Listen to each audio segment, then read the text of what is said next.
வணக்கம் நட்புகளே. வாழைத்தண்டு கட் பண்ணிகிட்ருக்குறேன் சமையலுக்கு.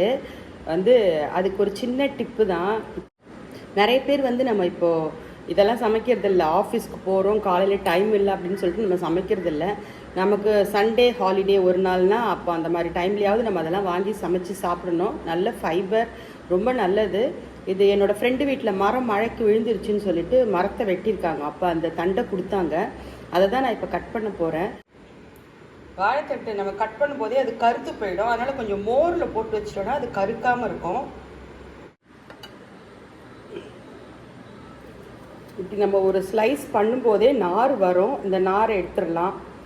ஓரளவுக்கு எடுத்துட முடியும். இதே மாதிரி பாருங்கள், ஒரு ஸ்லைஸ் பண்ணுறோம். இந்த நார் எடுத்துகிட்டு மோரில் போட்டுற வேண்டியது தான்.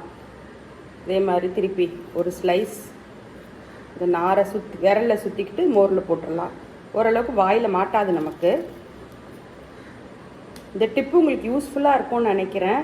வீடியோ பிடிச்சிருந்தா லைக் பண்ணுங்கள், சேனலை சப்ஸ்கிரைப் பண்ணுங்கள், மோட்டிவேஷனாக இருக்கும். தேங்க்யூ. அடுத்த வீடியோவில் பார்க்கலாம். பாய்.